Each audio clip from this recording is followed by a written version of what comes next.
For more than 15 years, BioWare has taken you to amazing new worlds.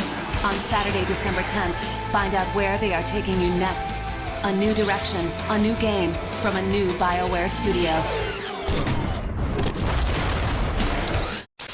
You need to kind of wash the stain of CNC4 away. This feels like a Command & Conquer, a classic Command & Conquer game. It feels like Generals. It felt really good to be in Command & Conquer again. This will bring back the Tiberium universe, the Red Alert universe, and maybe even a new universe we're not talking about yet. The new generals that we're adding to the armies are really going to keep the gameplay fresh. It should make the game fun, enjoyable for years to come. That was just a small taste of what you can expect from the new Command & Conquer when we launch this year as a free live service. CommandandConquer.com, you can sign up for the beta and you can get in real soon.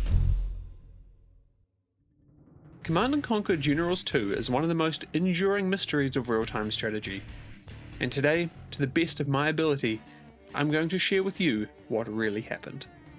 Why was the game cancelled so suddenly? Why did it morph into a free-to-play game halfway through development? What were the plans for the game had the release gone ahead? And if it had, would it even have been any good? Over the past year, I have tapped every connection I've made since starting this YouTube channel. Pulled on every thread, called in every favor to speak with as many people as possible who were either directly or indirectly involved with the Generals 2 project.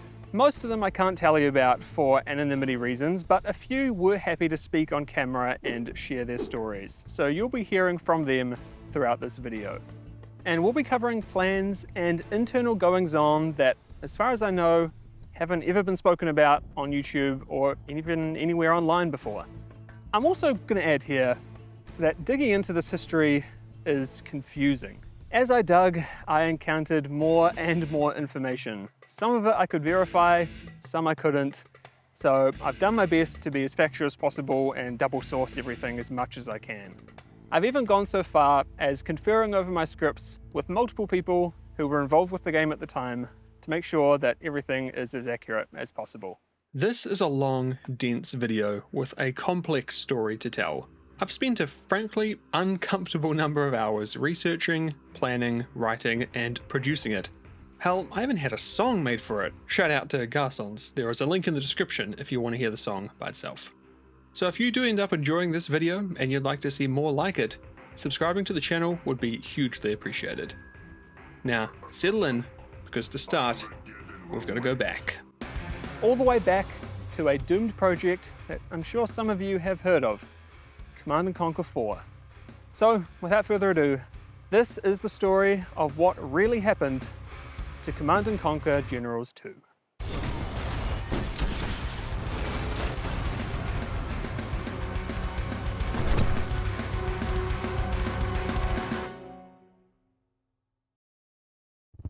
After the success of Command & Conquer 3 and its expansions, Electronic Arts had seemingly revived the Tiberium saga after being dormant for nearly a decade. During that time, Westwood, the creator of the franchise, had been closed down, with EA consolidating multiple studios into one as EA Los Angeles, who took over the helm on CNC. But what was perhaps more impressive than their track record with Command & Conquer was their management of two primary internal divisions, one for RTS games and the other for first-person shooters, the latter of which had been working on Medal of Honor since the studio's original acquiring by EA.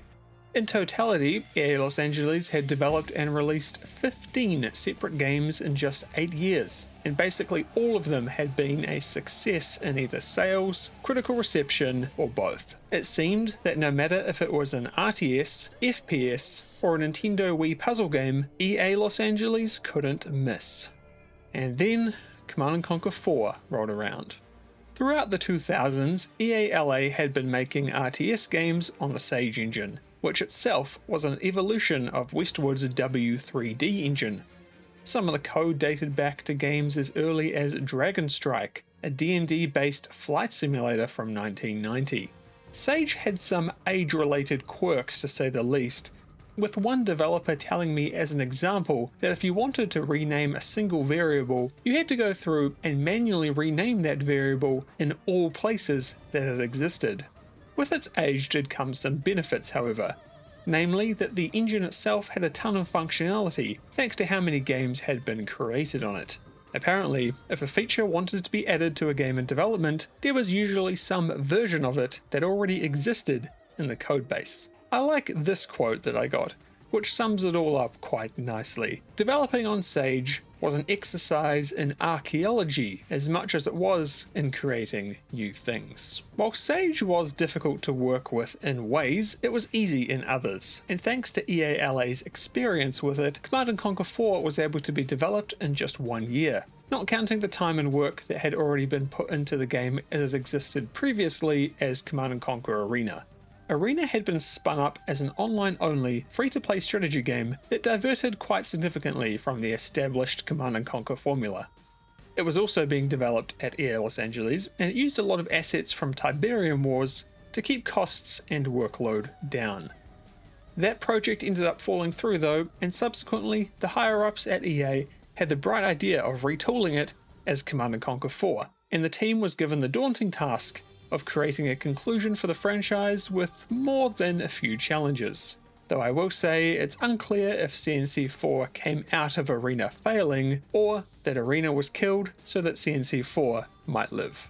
Alongside the time crunch of making the game within 12 months, the mechanics that had been established in Arena were basically locked in, and they were significantly different to earlier entries. There was no Tiberium harvesting anymore. Mobile construction crawlers were a far cry from their base building counterparts in earlier games, and things like match mechanics and unit designs were holdovers from Arena that couldn't be changed. Despite CNC4 never being originally envisioned as such a drastic departure from its predecessors, that is what it ended up being. During its 12-month development cycle, the campaign was put together in just 9, and from what I can gather it was done by a very dedicated team who poured themselves into trying to pull it all from the fire and deliver something that fans might be happy about. These guys had the deck stacked against them and had to do their best with an extremely short amount of time. And understandably, a lot of the team had left throughout CNC4's development thanks to EA's heavy use of crunch, forcing developers to work long, arduous hours to get projects out the door, something that EA LA was no stranger to. And maybe that's a rabbit hole that I'll get into in another video. As much as people like to bag on CNC4, what the game that was created by Verdu, Broder, Sam Bass, and a bunch of other folks, it was a really extraordinarily good effort for the resources they had. And was it as good as the games that were from Microsoft or from Blizzard that spent 3 times as much? No, it wasn't. But it was also had to get done in a much shorter time frame and it had a much smaller budget. 2008, we had economic collapse. It was really tough times. The money was not flowing. It was not easy to get any things. And Riccatello came to me and said, well, look, we don't want to lose you. We'd like to keep the Command & Conquer franchise alive.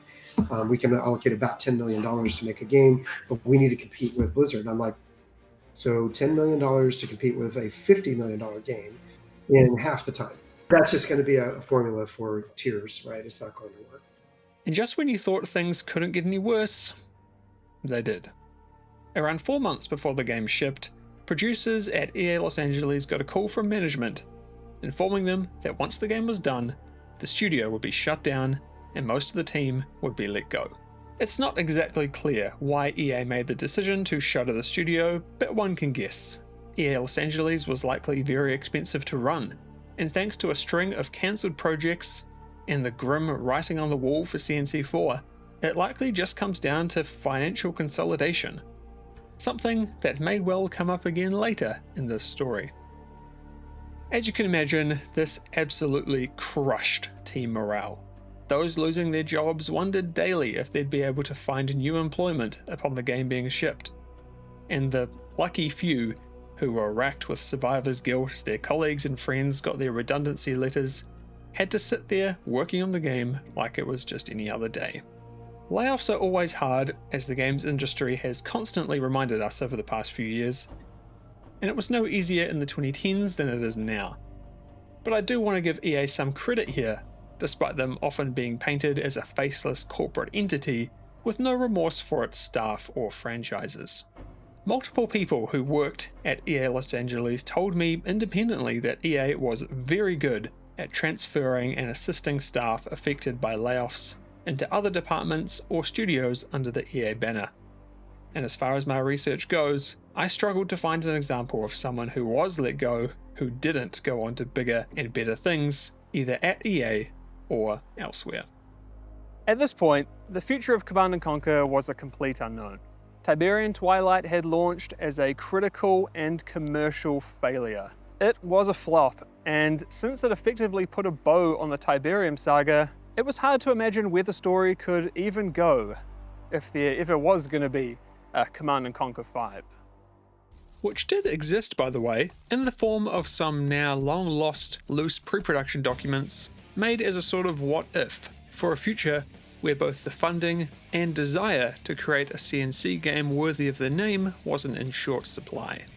Narratively, it sounds like since CNC 4 had wrapped things up, the idea was for it to be less reliant on earlier games in the saga and be more of an independent story. But again, this was very loose, and I doubt the EA higher-ups even knew that these documents ever existed. After the layoffs from the RTS team left the studio in tatters, the majority of people left over from EA Los Angeles became Danger Close Games, and would go on to release 2 Medal of Honor titles in the years following, ultimately getting closed down themselves after the latter game's poor reception. Afterwards, remnants of Danger Close became the bones of DICE Los Angeles, which just a few years ago became Ripple Effect Studios, now being a primary component of the wider group creating Battlefield 6, Battlefield Studios. And some of the people who worked at EA Los Angeles creating Command & Conquer are still there at Ripple Effect today. But in 2010, for Command & Conquer fans, it seemed like that was it. The successor studio to the one that created Generals, Tiberium Wars, and Red Alert 3 was now contracted to make Medal of Honor games on EA's new Frostbite engine. Sage was dead and gone. The Tiberium saga was over, and a lot of the talent who worked on the real-time strategy team had moved on. So the question left on every Command & Conquer fan's mind was simply, where the hell do we go from here? In late February of 2011, nearly 1 year after CNC4 and only 6 months after EA Los Angeles became Danger Close Games, Victory Games was announced as a new studio under the EA banner based in Los Angeles. It was being helmed by John Van Caneghem, an industry legend who'd been making strategy games for nearly a decade before Command & Conquer even existed, with his main claim to fame being the founding of New World Computing in 1983, which created the Might and Magic and Heroes of Might and Magic series. John had been with EA for a couple of years already at that point. He'd been revealed to be joining EA Los Angeles in 2009 to lead the Command & Conquer brand, so it's really no surprise that he was the new GM at Victory Games, now with the lofty goal of being the focal point for the creation of strategy games at EA.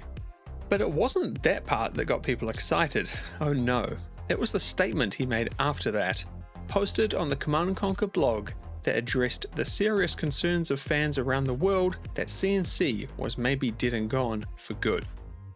It goes as follows. Our current focus is making a AAA Command & Conquer game. I can tell you it's a Command & Conquer game for the PC, but we're not yet at a stage where I can go into any details. We'll be prepared to make a more formal announcement later in the year.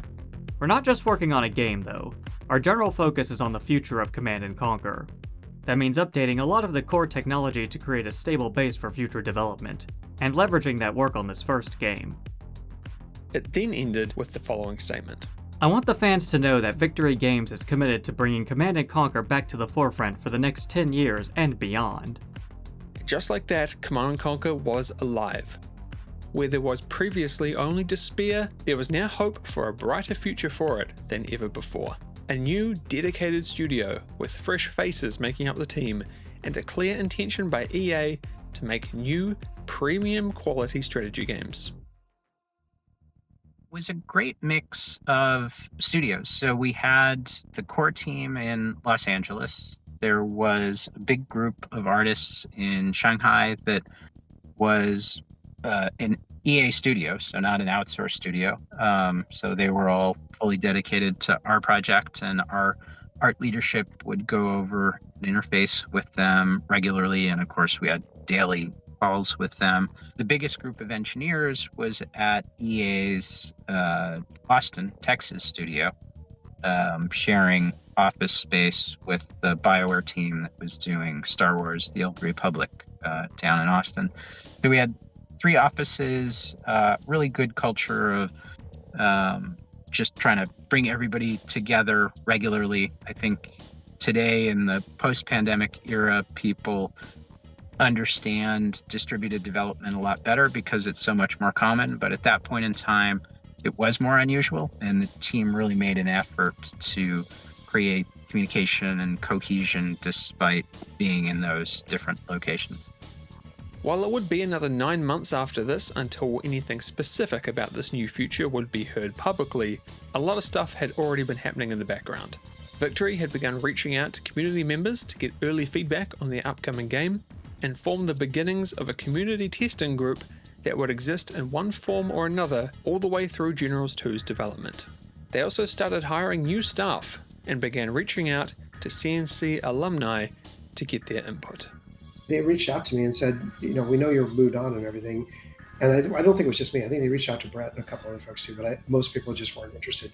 I've been working on consulting for a variety of mobile games at the same time. So I said, sure, I don't mind coming in and helping out with history and lore and things like that. But it was very, it was more like this, like interviews, Q&As. Some of the early concepts was to build the original Command & Conquer feel, but do the back-end infrastructure properly for esports games and make it deterministic. Sorry to get design nerdy here, but the whole idea of Command & Conquer in the very beginning, philosophically, was around randomness to balance the units and things like that. So it wasn't a deterministic solve, and the online, we never really invested a lot in Westwood Online because we were scrambling to get games out as quickly as possible. And so we didn't do what Blizzard did, which was to put the money and effort into building a really robust online infrastructure around the games. I'm not saying our teams didn't do the best they could, but we really never resourced it like you had to. And they were going to do that, and they were going to make a great multiplayer experience and compete with, StarCraft was getting long in the tooth. Let's go build something that's new, but has that flavor of old. And I thought it was a fine plan.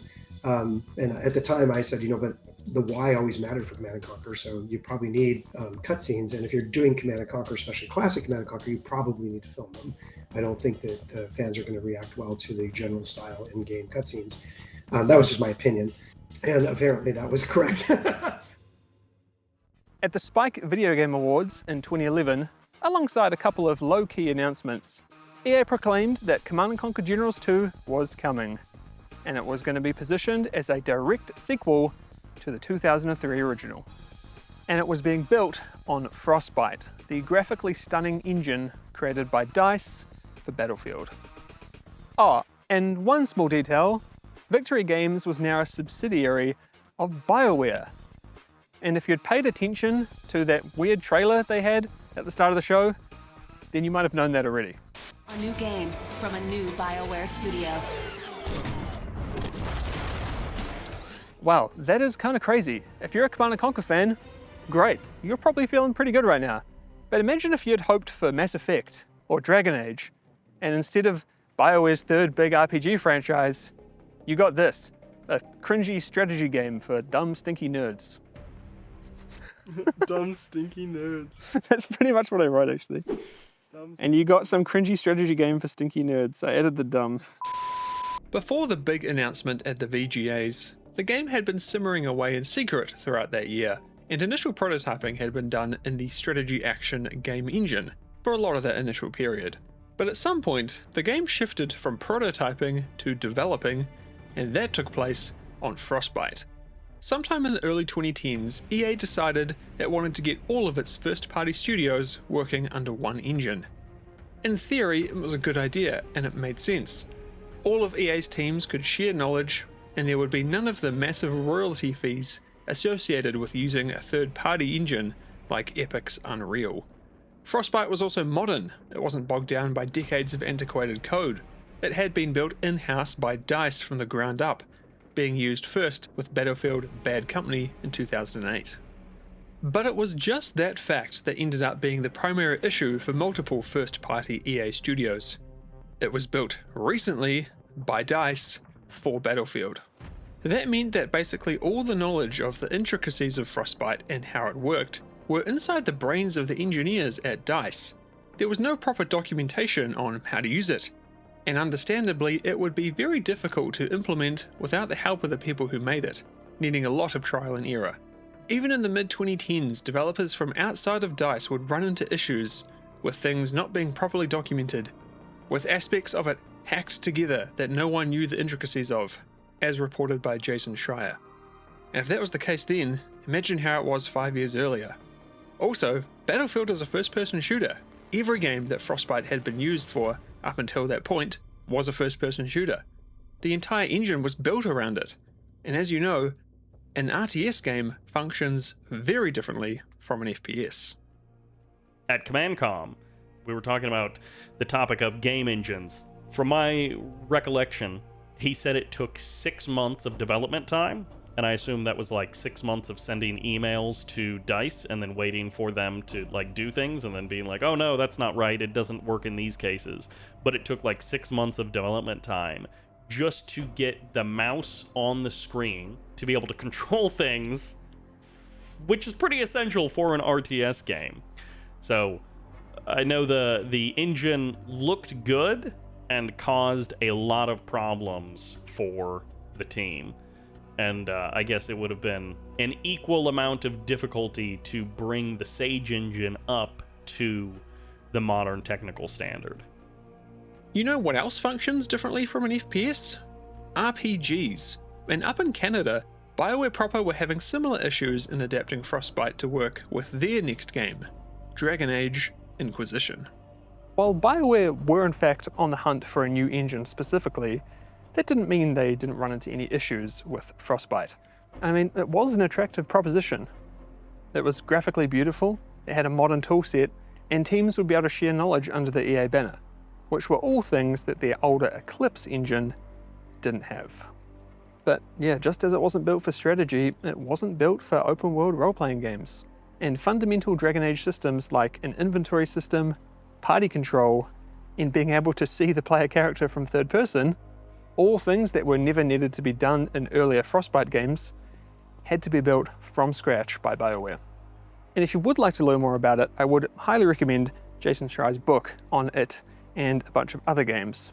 It is really interesting to read the similarities between Dragon Age Inquisition and Generals. But even then, there simply were not enough Frostbite engineers to go around, because it wasn't just BioWare and Victory trying to get it working. Remember, this was an EA-wide initiative, and the engine's suitability for the games it was being used for ranged from, yeah, that makes sense, for something like Plants vs Zombies Garden Warfare, to, not sure about that, with Need for Speed games, like The Run, where it's been frequently alleged developers had to program in a gun just behind the steering wheel so cars could actually be controlled. Very funny. Though I've never had a proper source on that, but I'm just going to take it at face value. That's hilarious. If it's not true, I don't want to hear it. Regardless, there were many challenges to be had in those early years of Frostbite, and the fact that the developers of Command & Conquer were on the other side of the world, in a completely different time zone to the main Frostbite team, didn't help either.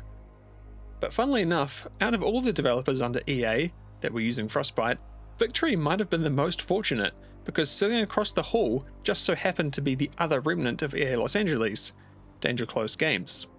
They were working on Medal of Honor Warfighter, and had multiple original Frostbite engineers on the team, allowing the Generals 2 developers access to core engine knowledge and experience that studios like BioWare might not have had the luxury of.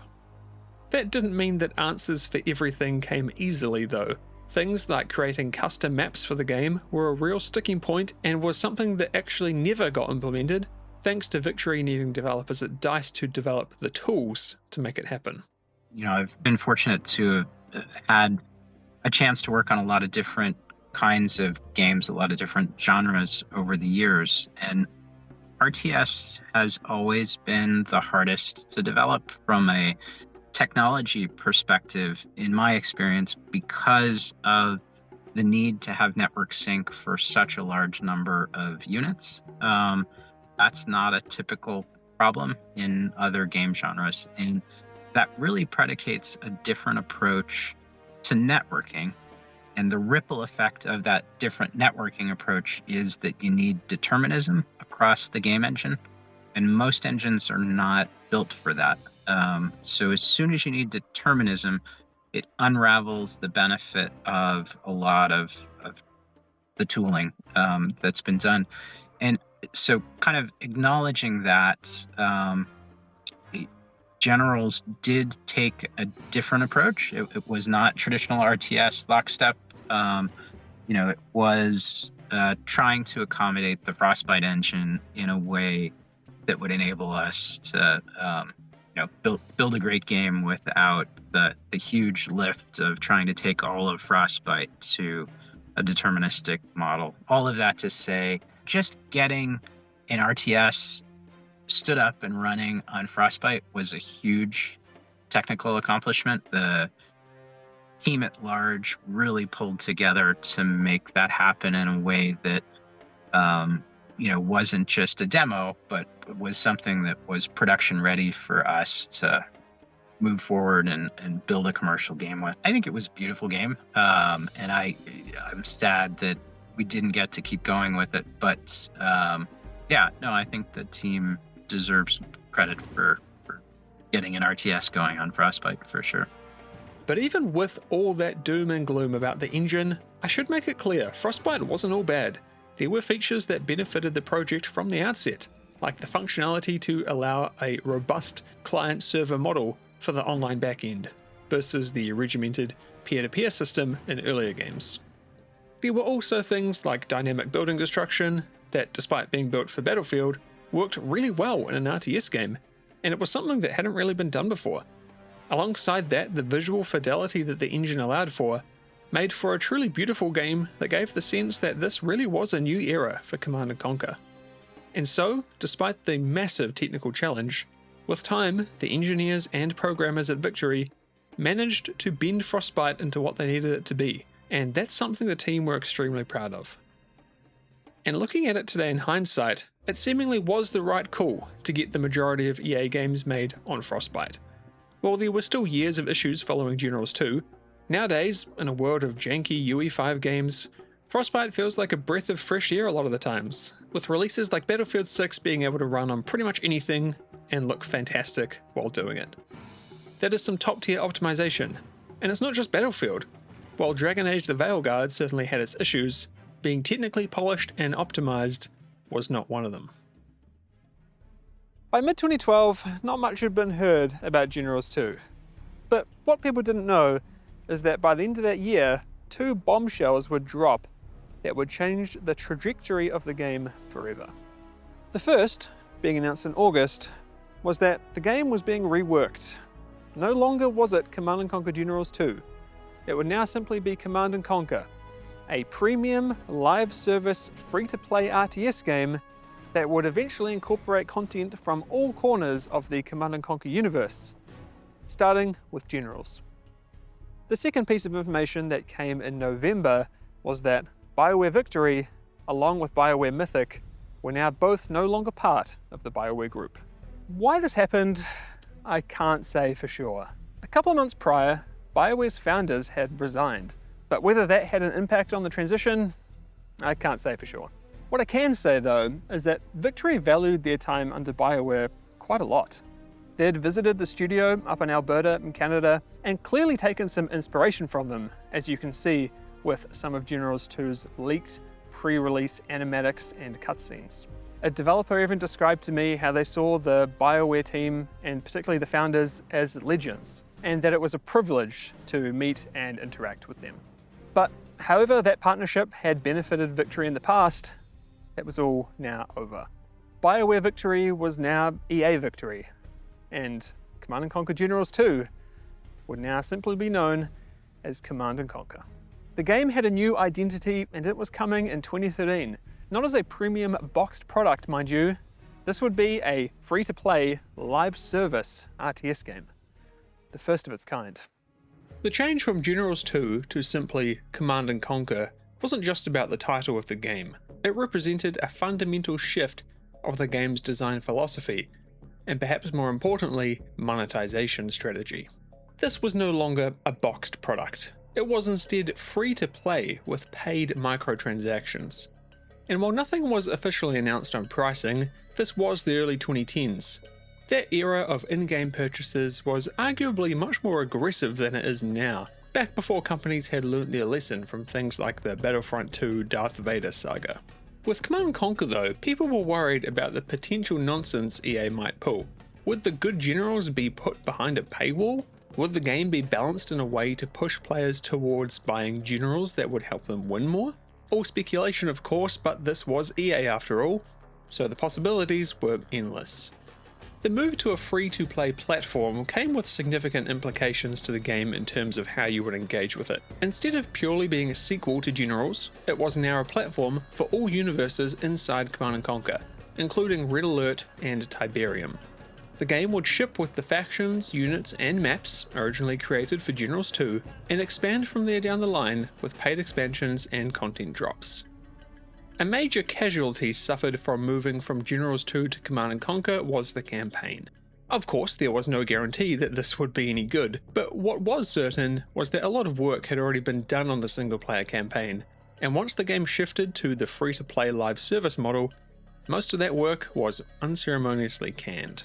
The biggest impact of the change was cutting campaign, and that was sad for me because I love campaign and love story, but a lot of the core of what we're building in terms of the faction design, unit design lived on, and Generals had just that wonderful mechanic of playing against generals that had personality. Like, I think for 0 Hour, that was one of the most fun aspects of the game, and so adapting that idea to a live service like ongoing platform, you can imagine there's just so much opportunity to continue to grow with new personalities, and even longer term, I think could have had the potential to get into other parts of the CNC universe besides Generals, but certainly starting with Generals, since that's where we had done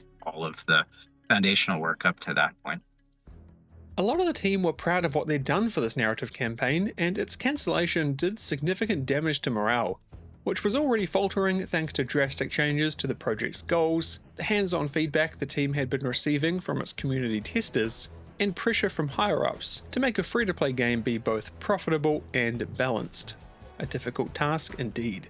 This massive pivot was thanks to top-down directions from higher-ups within the company, with a lot of the reason for it coming down to the fact that games like League of Legends and World of Tanks were raking in profits with their free-to-play monetization models, and EA wanted a piece of that pie.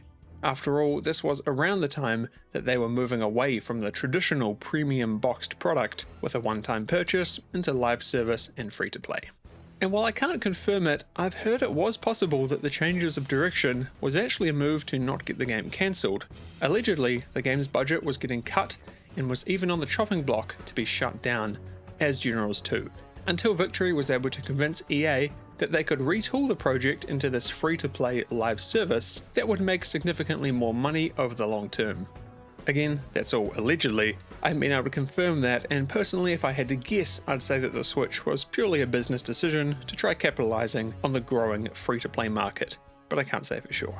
Regardless, there was another big elephant in the room though, and that was StarCraft 2 from Blizzard. It had released mid-2010 and it proved that big budget RTS games were still something that could succeed, and seeing that success could certainly have made EA jealous. StarCraft and Command & Conquer had gone head to head back in the late 90s, and I guess seeing their series flounder while Blizzard's reigned supreme gave them the idea that maybe they needed to be a bit more like them to succeed, where in reality, the only thing that could really go up against StarCraft 2 was a proper, premium Command & Conquer game made for its core audience. Players didn't want a CNC-skinned version of StarCraft, and neither did the developers making it. They signed on to create the next great Command & Conquer game. The few remaining team members from the EA Los Angeles era wanted to redeem the series after CNC 4, and this new direction wouldn't be satisfying anyone except higher-ups trying to adapt the game to what they naively perceived to be the player's interest. The short way to sum it up is that they had made StarCraft 2, but with a general's skin. The map design was very reminiscent of StarCraft 2. The units and a lot of the visual cues were generals and 0 hour oriented, but it felt like playing a StarCraft 2 mod. It was just a really good mod for StarCraft 2, but that's not what community members wanted. So one of the things that I wish I had receipts for were all of the back and forths, particularly from the machine of the General's Gentleman, where he would post these extremely long, well thought out, detailed responses to why things matter doing it in the generals or 0 hour way, why these little detail things and these foundational ideas, why they matter for making a Generals sequel, Generals 2, as it was at the time. And the devs, again, you never know what's going on behind the scenes, but the devs seemed quite dismissive of that feedback. A lot of it felt, on the closed forums, it felt like, yes, you guys have your grievances. You seem to be misunderstanding that when we call it Generals 2, we really just mean in name only. And we want to do whatever we want to do with the game.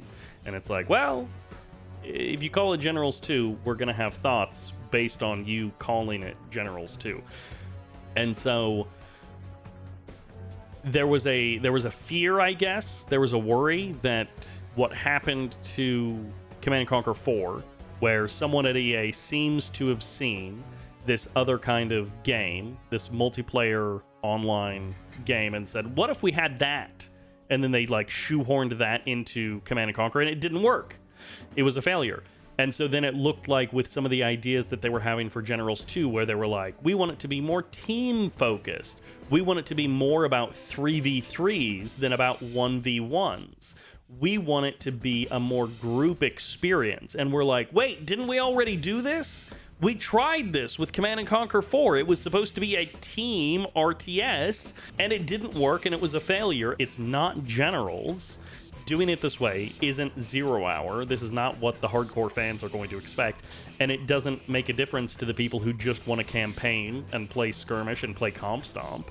They don't want that either. It really wasn't the game that we wanted. We wanted a successor to CNC, not a StarCraft 2 crappy spin-off. The mess of a game it was technically, the effects, the animations, the issues that they had with the game, but also, of course, the design was...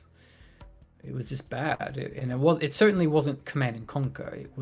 It was a weird StarCraft 2 spin-off in ways. The biggest examples, the ones that you first notice, is the map design. It had the ramps. You had your main base on kind of a high ground, and then there's a ramp leading down to your natural base. The map layout was 100% StarCraft inspired.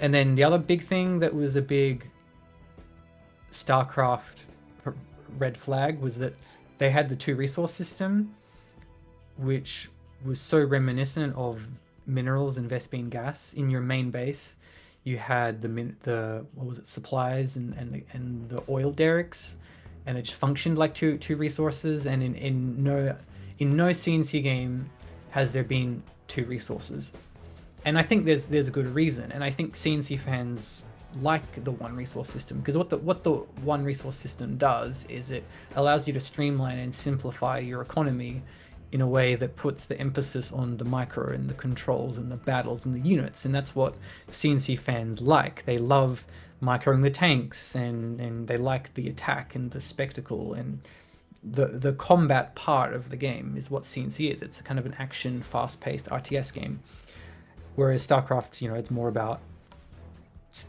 I mean, the CNC fans are going to rage at me, but StarCraft 2 is more strategy, because you have to manage different types of resources and build orders, and that takes you away from the battle. And so I just don't understand why. Why would you add a second resource to a CNC game? Throughout the development so far, community testers had been playing the game as part of its closed alpha, and had been giving their feedback on the game directly to the developers as they played it. But it was around this time where sentiment within the community testing group really began to sour. A common complaint was that their feedback was not being listened to, no matter whether it was given in person, at the many community summits that were held throughout the game's development, or more often on the Command & Conquer forums, where players could interact with developers directly. At times, it did genuinely seem like feedback was being valued, enough to hire people like John Lemedra, more commonly known as AGM Launcher, as a designer.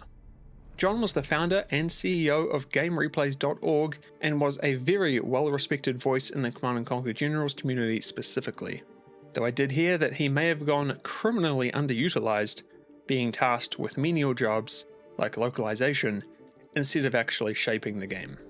My guess is that the Generals team did genuinely want feedback, but probably had their hands tied a lot of the time, leaving people like Tim Morton, who was one of the more active developers on the forums, being left trying to explain that this new game direction that was ultimately out of his control was actually a good thing, and that as a whole, Victory thought that it was the right direction for the game. Which, as you can imagine, the community disagreed with quite a lot. The fact was that the game was not progressing in a way the players most engaged with the game thought it should be, and the gameplay decisions being made, combined with some of the technical restrictions and nuances that came with the Frostbite engine, caused complaints to start piling up and up. It was in the alpha, and it was clearly not ready. And then they were posting that, okay, we're going to do beta. We're launching our beta next week or whatever. They announced the beta, and everyone lost their mind on the forums, saying that, like, no way is this ready for a beta. Like, this is barely an alpha. Like, no, this is not ready. This is uncooked. It's insert Gordon Ramsay meme, right? Like, it's so raw that you could something. So it was not ready. I mean, they must have been listening to their feedback, because they were changing things, such as removing the second resource. And I think even the map design improved as well. I think they opened up the main base. But at that point, I don't know, I was a little jaded, because we were so far from getting a CNC game that we wanted, that, like, it didn't even matter if they were fixing one or two problems. Like, I rewatched my video, and so many things I didn't remember. Something that was hilariously janky is that at the start of the game, you can see your opponent's buildings through the fog of war until you build a command center. And apparently that was a recent change they made, because there were no scout units. So there was, like, no way to see cheeses coming. So in countless ways, it didn't feel like a CNC game. What I do remember on the forums, I posted a video of mine. It was this not-so zero-hour game where the first 5 minutes were a crazy non-stop action micro battle, where there were, like, dozers crushing workers and supply trucks running over workers and technical harassment, and it was just, like, the most chaotic RTS ever within the first, like, minute of the game. Like, from 1 minute onwards to the 5-minute mark, it was just like a marathon of micro, and it was, like, so fun. And I was like, this is CNC. CNC is just ridiculous shenaniganry and these weird little goofy micro battles that are so fun to do and to watch happening from the game start. Go, micro, fight, interact. Whereas in Generals 2, you would have this, like, long, slow, weird build up. And like in StarCraft, you have kind of a build up too, but you still have people interacting, and even just the build up is mechanically complex. Like, you need a good APM. You need to execute your build order in a way that's interesting. Whereas in Generals 2, like, the macro was just really easy. It was really simple, and so you just weren't really doing anything for the first few minutes. So I guess that's a long-winded way of saying, while they were maybe addressing some feedback, you know, when you have 100 issues and you fixed 5 of them, you still have 95 problems, and you're still so far away from getting a game that's actually fun. That's like, what's the point? And all of that weren't the only problems with the game, because there was still this sort of Damocles hanging over everyone, that even if the game's direction changed for the better, would still be there. And that, of course, was the monetization. Because remember, this version of the game was going to be completely free, and it hadn't been cheap to make, not by a long shot. So how were the costs going to be recouped, let alone a profit be made? I heard multiple different ideas that had been thrown around, some of which you'd probably expect, and others that kinda sound downright crazy. Of course, you and I wouldn't be too surprised to see cosmetics or generals being behind a paywall, or larger faction DLCs down the line that asked a premium. And all of those sounded like they were essentially a given at the time, though nothing was ever fully locked in, and it was something that was continuously discussed internally. Though apparently maps were always going to be free no matter what, so that's something. But how about a premium pass, like Battlefield Premium, which you would be required to own if you wanted to do things like change your colour, or starting position, or the use of a perk system based around monetization that would be as close as pay to win as you could get without outright saying it. Who knows how much all this would have cost? It's impossible to say.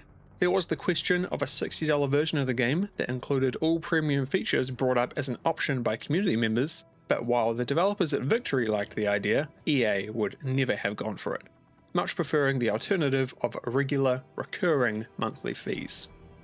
But despite concerns around the monetization and development direction of the game from both staff and community members, progress continued with new patches and updates being delivered on the regular for those playing in the closed alpha tests. And it looked like a massive wave of new players would be joining soon, as a beta for the game was announced to be coming at the end of 2013.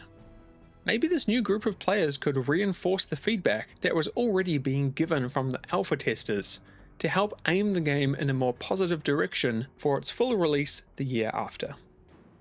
With not long to go until the start of the open beta, EA began an intensive marketing campaign that would go on until the game's final days.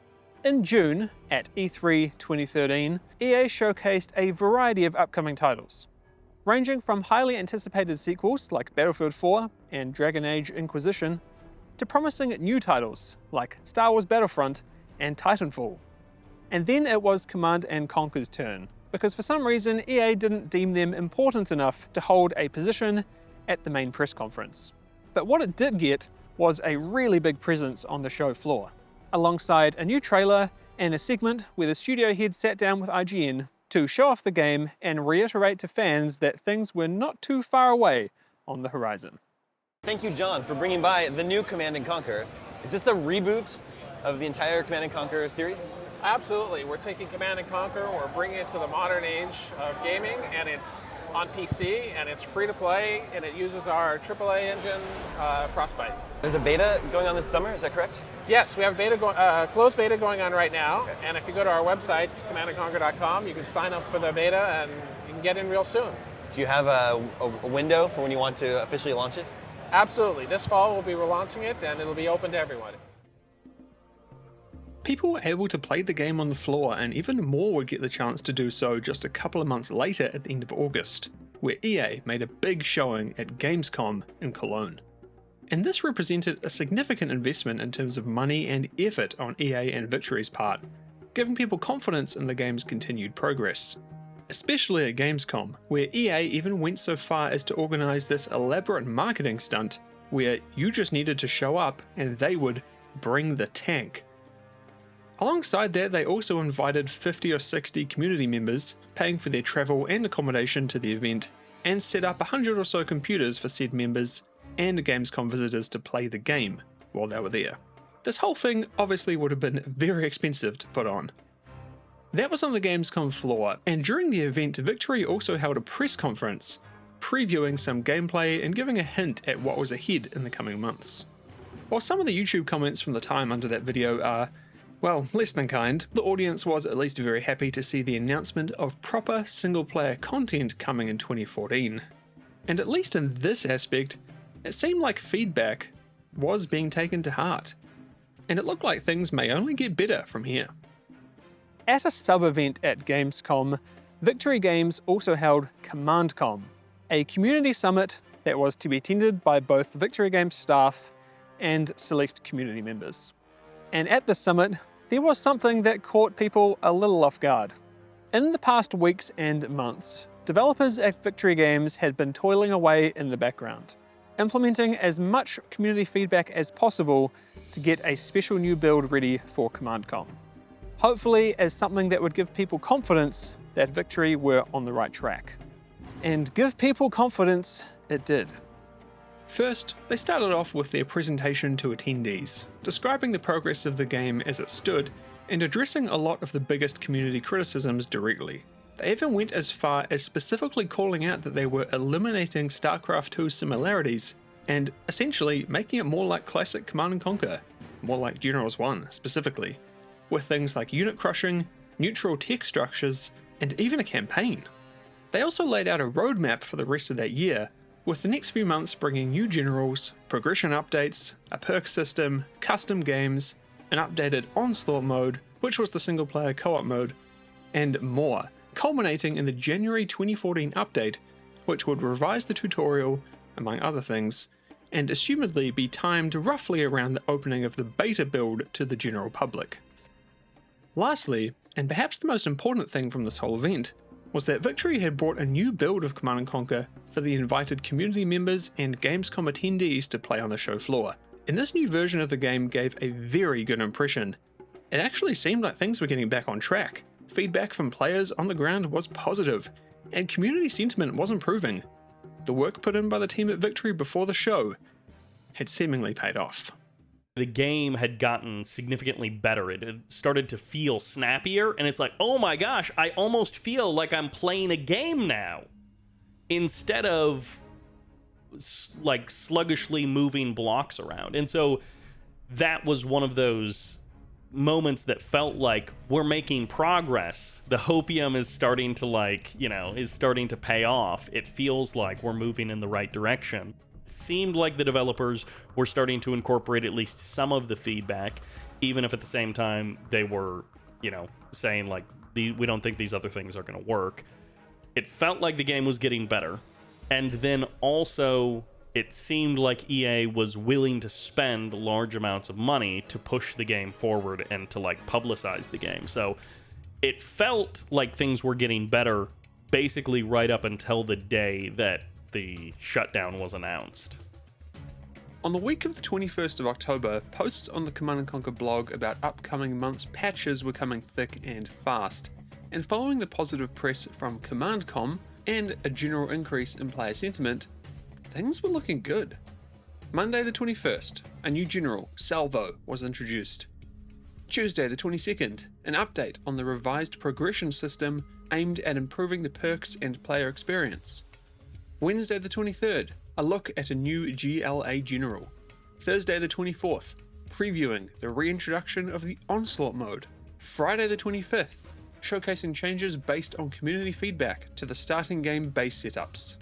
And then nothing on the weekend, and then nothing on Monday the 28th. But on the morning of Tuesday, October 29th, 2013, 2 months since the game's massive showing at Gamescom, this post appeared on the Command & Conquer blog, and it was simply titled, A New Future for Command & Conquer. Generals, thank you for your participation over the last few months in the Command & Conquer closed alpha test. It's been much appreciated, and you've been instrumental in helping define what a new Command & Conquer experience should and shouldn't be. Part of being in a creative team is the understanding that not all of your voices are going to work out. In this case, we shifted the game away from campaign mode and built an economy-based multiplayer experience. Your feedback from the alpha trial is clear. We are not making the game you want to play. That is why, after much difficult deliberation, we have decided to cease production of this version of the game. Although we deeply respect the great work done by our talented team, ultimately, it's about getting you the game you expect and deserve. Over the next 10 days, we will be refunding any and all money spent in the alpha. If you have a question about your refund, please contact help.ea.com. We believe that Command & Conquer is a powerful franchise with huge potential and a great history, and we are determined to get the best game made as soon as possible. To that end, we have already begun looking at a number of alternatives to get the game back on track. We look forward to sharing more news about the franchise as it develops. Thank you again for your participation and support. Victory Studios. And that was it. Command & Conquer was cancelled for the reason of player feedback. Now that seems hard to believe, and even at the time, basically everyone was skeptical of that justification. And what people didn't realise is that this post also meant the death of the studio. despite the wording implying some sort of future was maybe possible. Within just a day from the cancellation, a post was made on the Command & Conquer forums from an alleged, now former Victory Games employee. Hi everyone. I just wanted to say that it has been a pleasure working on this game, and I hope you all have enjoyed the closed alpha. This isn't official or anything, but you probably saw that our whole team got the axe. I hope you understand that we at VG all were dedicated to making a game for all of you to play, and that the press release line was total BS. It was not any feedback from the alpha that shut this project down, but just petty corporate politics and shenanigans. We were all shocked and confused to find out that our studio is closed, and that we are all out of jobs. But I am happy to see that the game is still up and running right now, and that a lot of people are still having fun with it. Please enjoy the live game until they figure out how to turn off the servers. It might be a while. I mean, I can't imagine what it was like to be one of the 100 plus people who worked at Victory Games at the time, because when something like this happens, the forums didn't shut down immediately. People didn't delete their Skype accounts immediately. There was still a little bit of access where we could talk to people, and I had direct message conversations with some of the developers afterwards. One of them, like, kind of apologetic, like, hey, I'm sorry that we, like, shit on your game so much in the forums. It feels really bad to have said all of this stuff about how bad of a job you guys are doing now that you guys all just lost your job. I said, so, I was somewhat apologetic like that, and the guy, whoever it was, the developer at the time, was basically like, man, I get it, and it sucks, but it was fun while it lasted, kind of a thing. So I can't imagine what it was like to be one of the 100 plus people who it seemed like they left work the previous day not knowing that the cancellation was happening, and then they came to work the next day to collect their things, and it just, like, it hit them out of nowhere as well. So obviously the community sentiment at that moment was like an all-time low, because it seemed like things were going up and up and up, and like EA was wanting to spend more and more money on this project, and hey, StarCraft 2 is doing pretty well, so maybe this could be the revival of Command & Conquer, and then it's the ultimate downfall. It's the ultimate hammer drop, and everything just gets destroyed. So, what happened? What led to the decision to laying off the entire development team and nuking the project in its entirety? Well, you see, about 6 months before this, EA had had a leadership change. CEO John Riccitiello, who'd been in the job for about 6 years, would be leaving in September, and in his place would be Andrew Wilson. Wilson had joined EA in 2000. He was actually playing the sport that EA's Gold Coast studio in Australia were making a game about, and that's how he got on board. While they did end up closing that studio, Wilson did work his way up the EA Sports food chain, eventually becoming the VP in 2011. Wilson's appointment as CEO of Electronic Arts, a position that he still holds today, meant a lot of changes at EA. He ushered in EA's era of free-to-play gaming, tapped into the deep, deep well that was microtransactions and in-game purchases, and oversaw the monstrous growth of EA Sports. And I mean, yeah, you can see why the shareholders like him. Look at that stock value. Back to 2013 though, Andrew Wilson's journey of growing EA's stock price by over 400% was just beginning, and alongside the strategies mentioned earlier, the corporate steel was about to be deployed to trim the fat and cut loose projects that didn't look like they'd be growing EA's books, and Command & Conquer was about to be put to the sword. You see, John Riccitiello, the previous CEO of EA, while certainly not beyond any criticism, had a certain affinity for Command & Conquer. In fact, he and other execs would apparently visit Victory Games kind of frequently, checking in with the project and seeing how things were going. Even more than that, I've had people tell me that Command & Conquer Generals 2 would not have happened at all, or gone on for as long as it did at least, if it wasn't for John's influence. But when he left, the series' most prominent supporter inside EA was gone, and no one was left to convince a new CEO looking to cut expensive projects to let this one see a fitting conclusion. We had a master plan that had existed prior to the leadership change in terms of when we were trying to achieve our alphas and betas and releases. And so, yeah, we were just continuing to execute against that plan. But I think that recent leadership change triggered a reassessment, probably across the board. I think there were other projects at EA in a somewhat similar time frame that got shut down. So, my speculation on my part is that there was a global assessment going on, and that ultimately, clearly, they made the decision to shut down Generals. Generals 2 had been expensive, and it wasn't going to turn a profit anytime soon. Even the most charitable retellings of the game's quality concluded that it needed at least another 6 or 12 months in development to resemble a decent beta worthy for public consumption, let alone a finished game ready to start making money. At the end of the day, the rumours I've heard for the definitive reason for the game's ultimate cancellation have varied from the decidedly boring realities of business to you couldn't make this up level of corporate conspiracies. One was that the closing of the studio was corporate assassination. Someone up top didn't like someone at Victory, and so the axing of a struggling, in-development game was simply a cover to get rid of them. Another was that Generals 2 was simply costing too much money, but they needed an excuse to shut it down. So, the internal network was purposefully disabled before the dev team could deploy an update as part of their development timeline, which in turn voided the contract that Victory had with EA and gave them justification to end the project.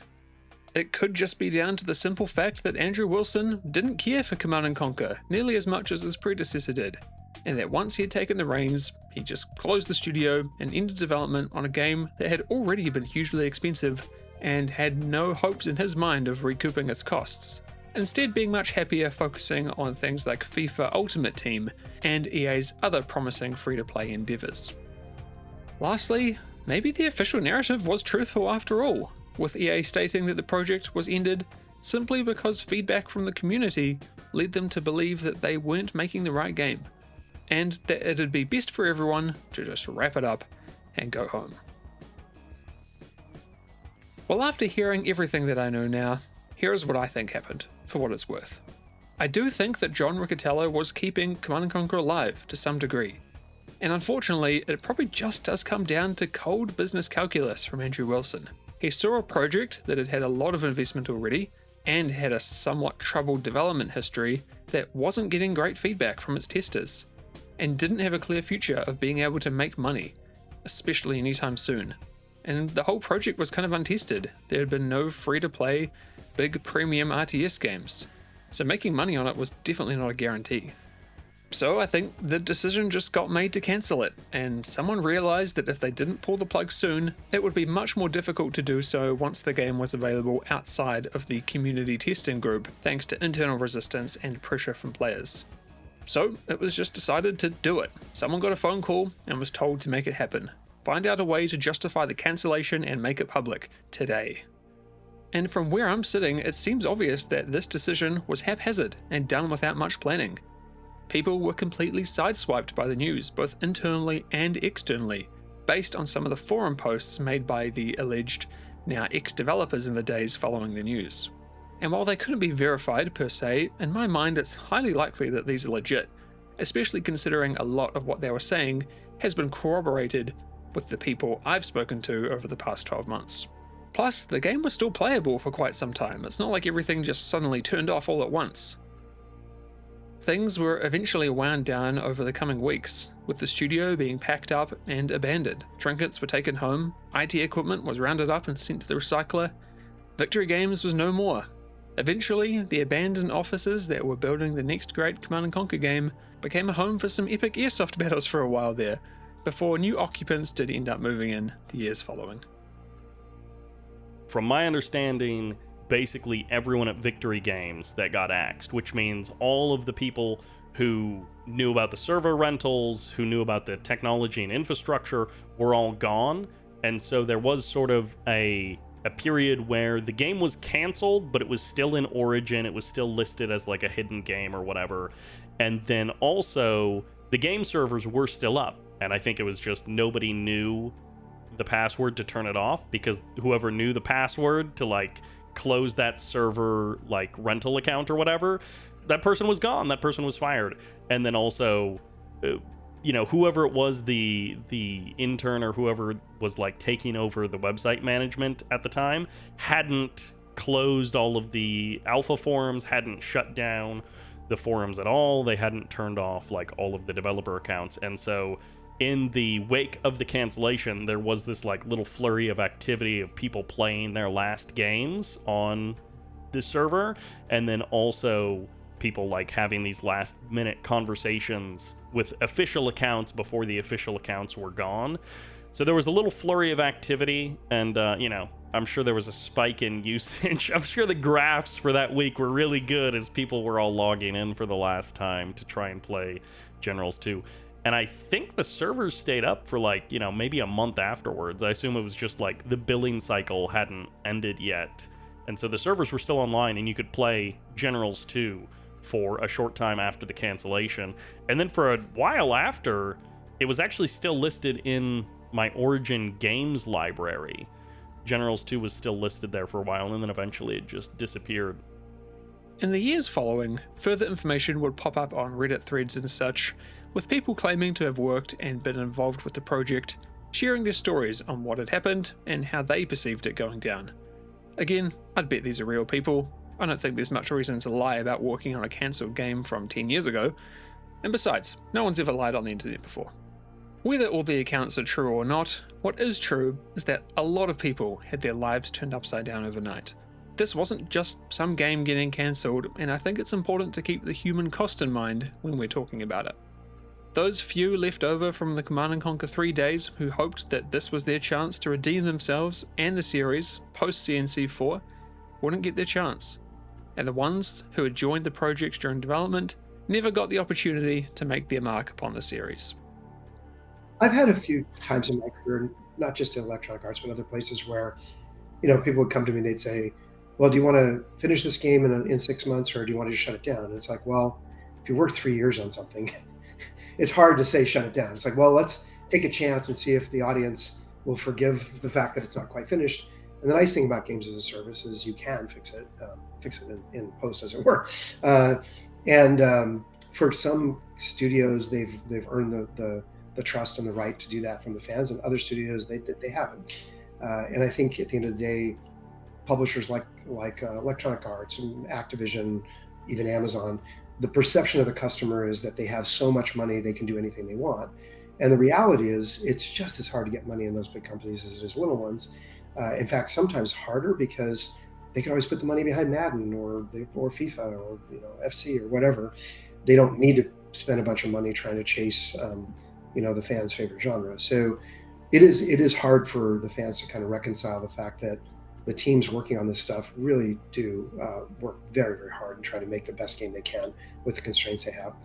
Unfortunately, project cancellations are just an inevitable part of game development. Not all projects achieve the goals that management is looking for. Sometimes management changes and strategies change. It's just, cancellations are inevitable in games. And so EA did their best to reallocate folks to other projects. There are still some developers from that team that are working with the Ripple Effect team, which is EA's Los Angeles studio today. But certainly for many of us on the team, it was disappointing, crushing, really, to spend so long working on something that doesn't get a chance to fully blossom and doesn't get a chance to really get out there into players' hands in the broadest way possible. These are very talented people, and they've been very successful before and since, so it's sad to see their game shut down. It's always a sad feeling, and especially that it was Command & Conquer.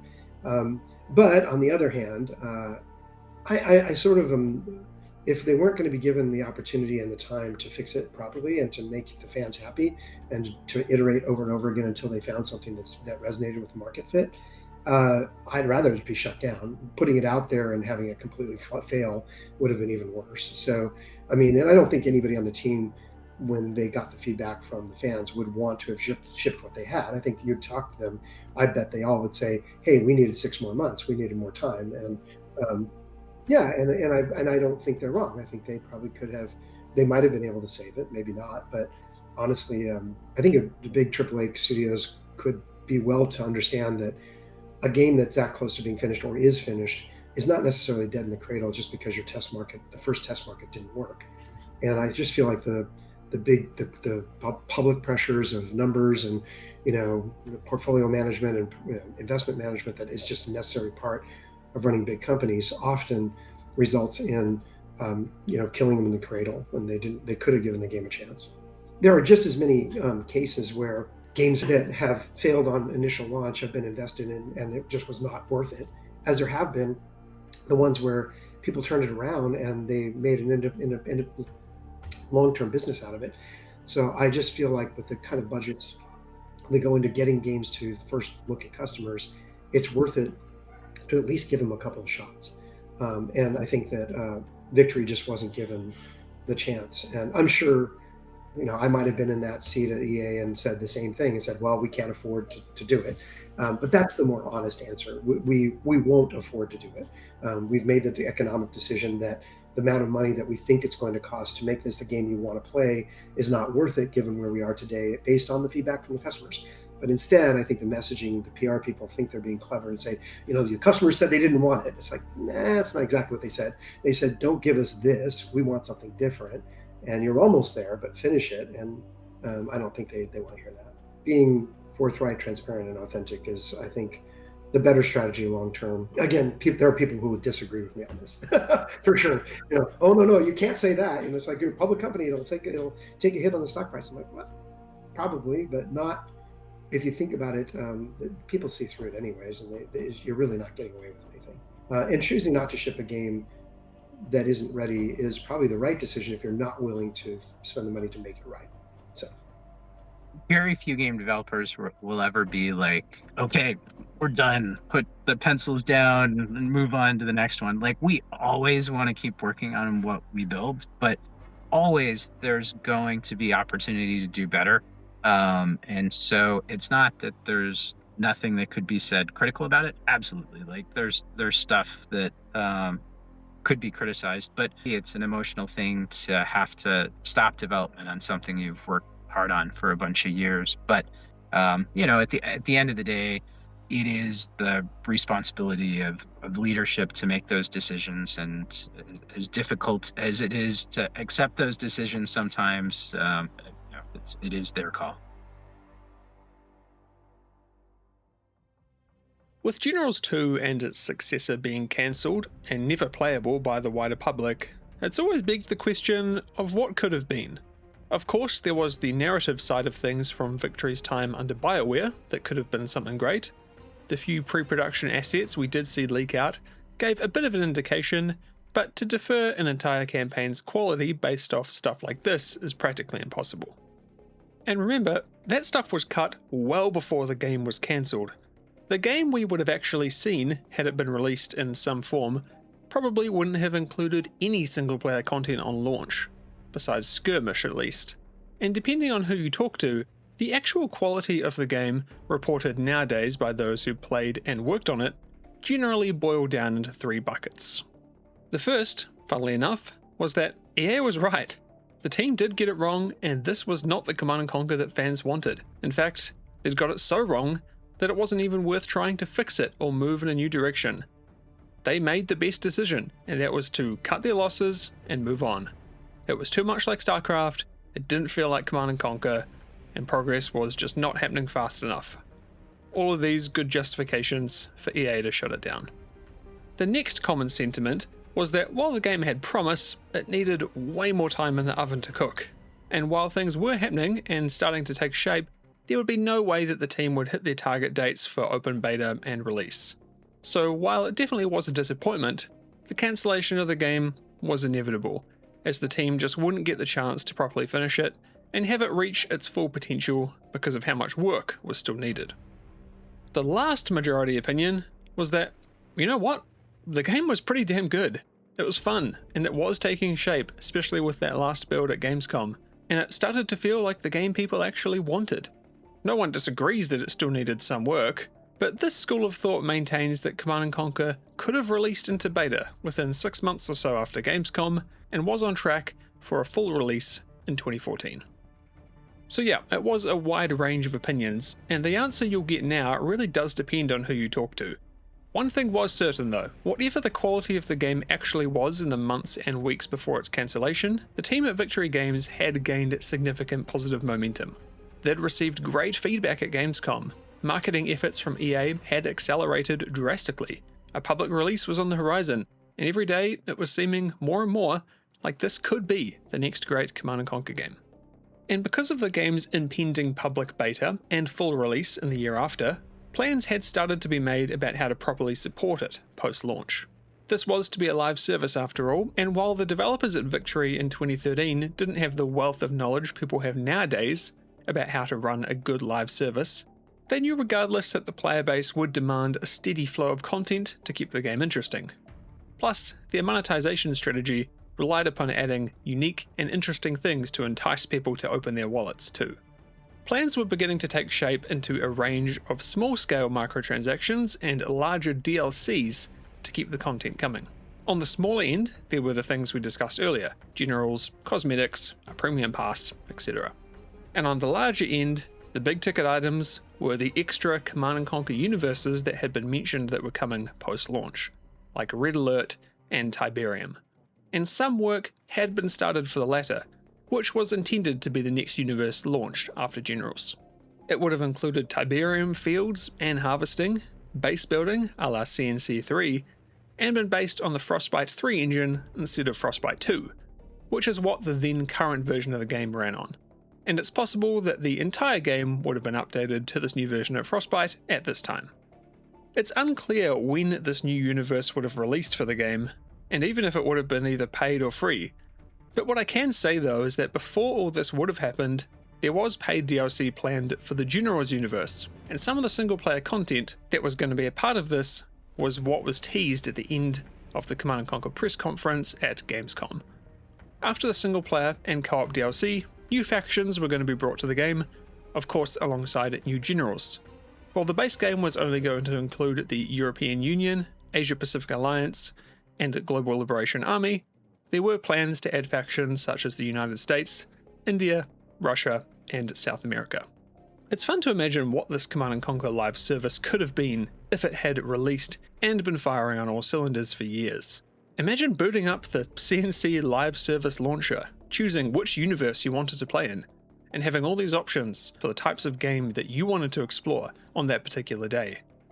Maybe you wanted to comp stomp the AI as the Empire of Japan inside Red Alert, or maybe play a ranked PvP game as the GLA in Generals, or deploy with your mates in a co-op mission against Nod in the Tiberium universe. It's kind of an insane thought, to be honest, especially if there was any crossover. The project was extremely ambitious, and whatever your opinions are on its monetization plans, and its gameplay and quality, you can't deny that it would have been a completely unique experience, and could have legitimately carried CNC as a premium RTS brand for years.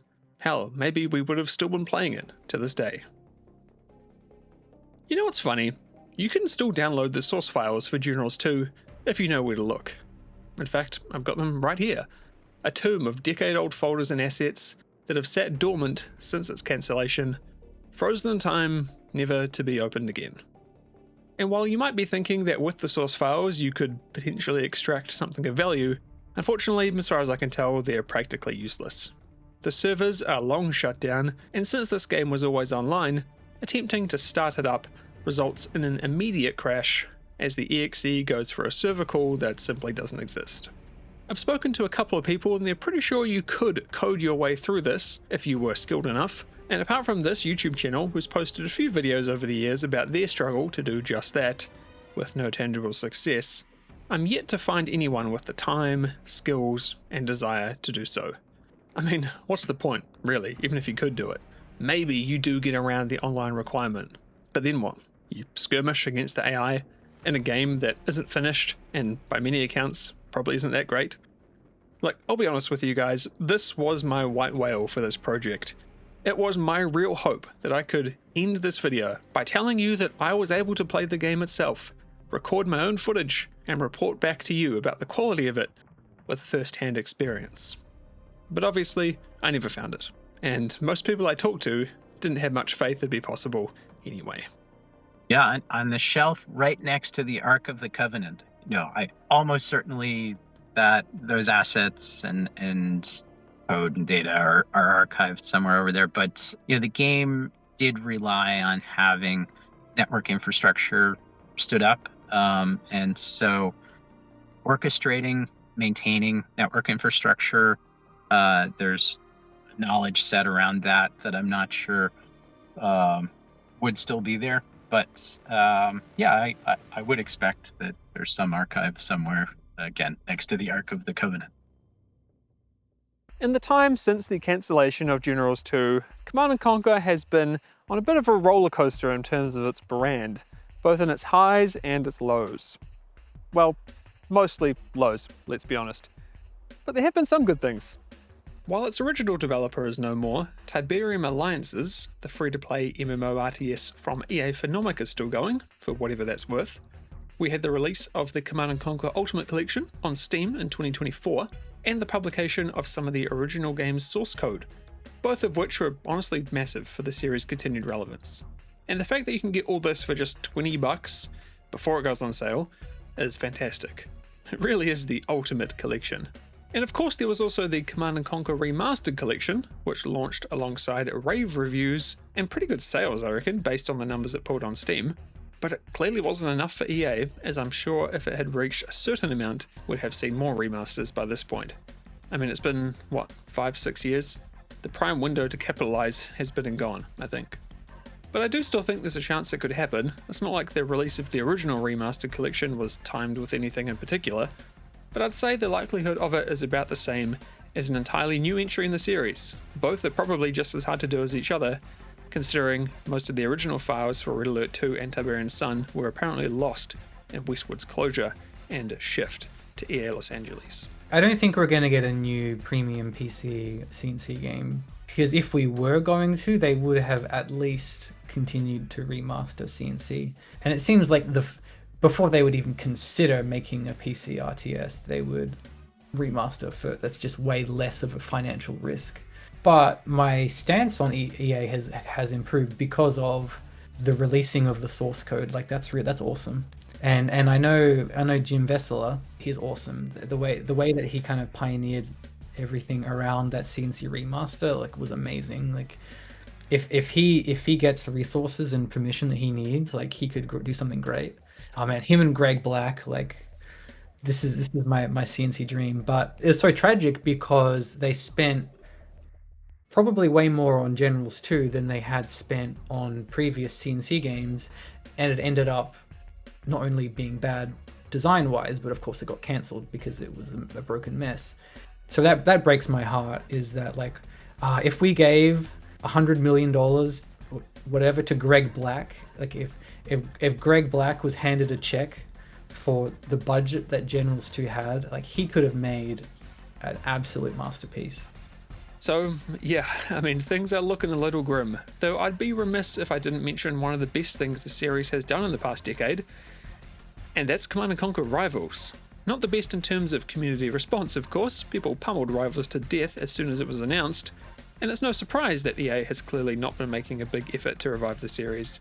Which is too bad, because Rivals was damn good, and while I do understand why it was ridiculed at the start, I will go to the grave defending that game. And I'm not the only one. If it hadn't had the Command & Conquer moniker on it, it probably would have been a huge success. It was punished because people didn't want Command & Conquer to become the mobile game that Rivals was. The fans didn't want that. And I think that happened to Victory games too. The fans were very punishing when it came to trying to reimagine the Command & Conquer core franchise values and trying to reimagine them as a free-to-play. I think that might have been the mistake. The bigger mistake was to pivot to games as a service when that was not their original design. The original design was a classic reimagining of Command & Conquer. I got so much hate for that. People were just so convinced that I was on the EA payroll and that I was a sponsored shill unsub, and I doubled down. I was like, and I wrote like another essay of like, no, like really, here are the reasons why I like this game. And Rivals is like kind of a masterclass of like design. Like it like how can you boil down RTS to its most simplest kind of essence? It's like when you have a lot of like old games, like retro games, when there's so much technical limitations, the limitations can actually lead to like very interesting, very creative design, which if you didn't have the constraints and you never would have designed it that way. But then in hindsight, you're like actually glad you did it that way because it's way better. As with many RTS franchises, the community ended up picking up the mantle of Command & Conquer, and specifically Command & Conquer Generals, in multiple ways. There have been countless mods released over the years for the original game, with standouts like Contra, Rise of the Reds, 0 Hour Enhanced, and more, some of which are still being developed to this day. Sorry if I didn't mention your favourite one. There's also Generals Evolution, a really fantastic remake that's being developed inside of Red Alert 3 that feels more like a Generals successor than anything else. And to be honest, it's the closest thing we've got to Generals 2 today. And running that in conjunction with a tool like lossless scaling or Generals Online, if you're playing Generals specifically, or SMT to achieve a frame rate of or above 60 FPS, to me, does feel like some piece of a future for a Command & Conquer that we never saw. As you will be acutely aware by now if you've made it to this part of the video, the story of what happened to Command & Conquer Generals 2 is long and complicated. It's one about a fan base who stuck with the series through its ups and downs. It's one about developers who had been creating Command & Conquer games for years and ended up with not much to show for it.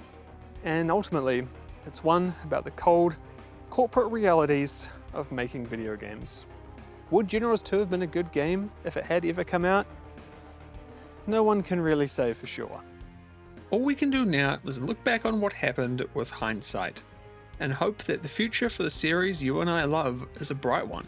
Because if I know one thing, it's that Command & Conquer is an icon. It covers generations.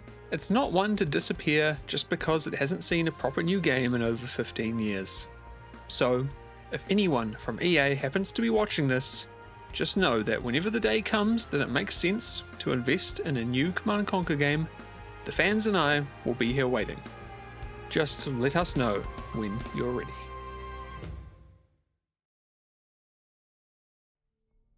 I want to give a huge thanks to everyone who has helped me in making this video, and I'm going to be reading it off my phone because there is a lot of people to thank. It was a really huge undertaking, and I don't think I quite understood how big of a project this would be when I started it like over a year ago at this point. It's been kind of insane. And I mean, that is partly my fault too. I definitely let scope creep get into this project, rewriting scripts, including things that maybe didn't need to be in the video or were a bit superfluous, but I actually cut a lot. So I think the rough cut of this video could have been like 3 hours or something. But you know, there was a lot of extra context that I wanted to include for telling the whole story of Generals 2. So I think what we landed on is pretty solid. The information that I gathered for this video came from a lot of different places, and I've done my best to compile everything I can inside a paste bin, which is linked in the description if you want to check it out. Now I want to say a special thanks to Alex06 from cncnz.com. One, for speaking to me at length about his thoughts and experiences with Generals 2, but also for the really great write-up that he did from his trip to CommandCom in 2013, which is where I got a lot of that info from. There was a ton of really interesting stuff in there. I didn't manage to include everything, so if you do want to give that a read, I would highly recommend doing so. There's also the one from Cohen, who joined him on the trip, and that's a great read as well. Now for one last big thank you. Whether you are one of the developers or community members that I spoke to about your history on the game, maybe you are someone who reached out to me via email. There was a few of you, thank you very much. And you guys provided a lot of great perspective, so thank you. Or lastly, of course, if you are one of my awesome Patreon supporters or YouTube members, I do really, really appreciate it, and I can't make these kinds of videos without your guys' support, so thanks. There's also a bunch of other people, trying to remember everyone. There's also, of course, Garsons for creating the custom Command & Conquer song, which was awesome. everyone who allowed me to use their original Generals 2 footage off YouTube. Really appreciate that. Bro Eli on the camera, appreciate you. And everyone who just watches, leaves a comment, leaves a like, truly anything. I really appreciate you just enjoying the video, and let me know your feedback in the comments. I would love to hear if you liked it and if me working on a 14-month video project was worth it. I really hope you say yes. So if you enjoyed the video, then all I ask is that you share it with someone else who you think might enjoy it as well. I really appreciate it. And hey, if you really liked the video, then plug, you can support me on Patreon or YouTube memberships for as little as $1 a month, and you will join all these legends here. Again, thanks so much to you guys. You're the best. So thanks for watching, and I'll see you next time.